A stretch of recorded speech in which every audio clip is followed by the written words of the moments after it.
PC Tools Firewall is a very simple and easy to use firewall. Simply click Run to install it, click Next, accept the agreement, click Next again. In this case it already exists, so I will overwrite it. And just let it install.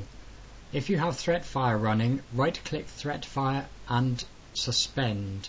This stops any problems with the language packs. And once installed you can right click and click suspend again.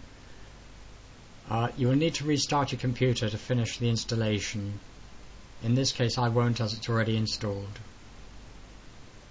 The main interface itself is very simple and straightforward.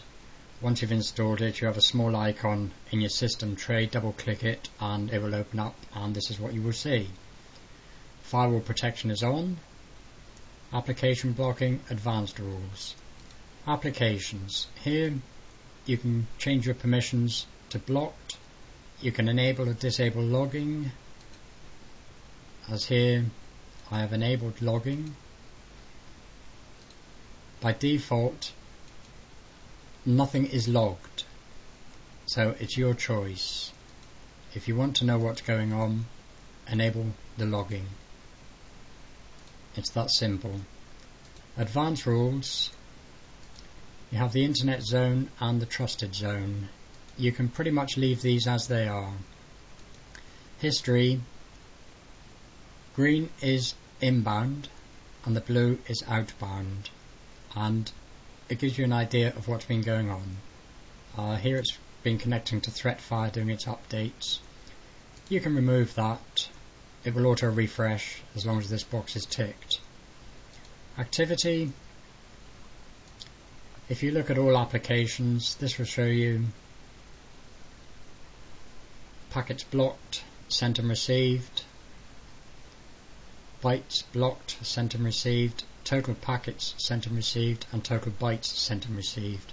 You can look at connections, where it's connected to, and which ports it's listening. For most of you this won't be of any interest whatsoever, and you can just quite safely leave it alone. Settings.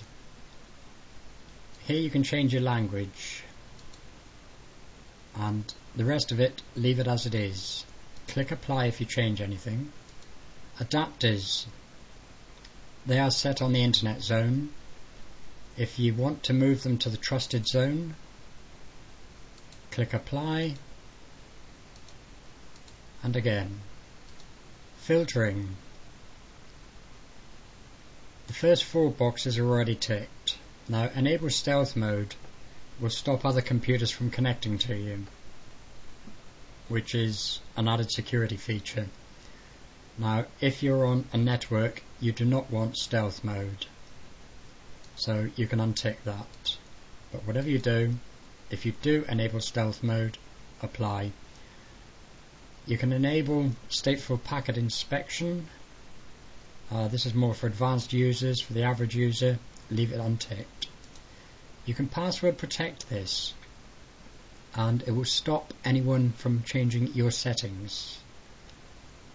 Full screen. This will have greater control over the pop-ups, which you will get once it's installed and it starts to connect to the internet and various programs ask for permission. Once they've learnt this and they've been given permission, there will be less pop-ups. And this will happen with all firewalls. They all need permission to connect or block. User settings, it's set on normal user. You can set it on expert user and define your own filters. But for most of you, just leave it on normal user and that's it. And go back to the status and you can see that the protection's on. You can disable this, you can turn it off should you ever need to. In most cases you'd want to have it on. And when you get a program that wants to connect to the internet, here it's Avast, and you'll get a little pop-up down in the right side of your screen, and you either allow or block, and this box is normally ticked. If it isn't, then tick it to remember this setting. Depending on the program, it depends on whether you allow it or whether you block it. Be careful with what you block. Be absolutely sure of what you're doing. This is a very simple, very easy to use program, quick to install. Bear in mind that what works for one user doesn't work for another, because all computers are configured differently, they're all set up differently with different programs, and they all interact in different ways. So there's no one size fits all. So I will cover a variety of different applications, and it's a case of finding out what works for you and your machine.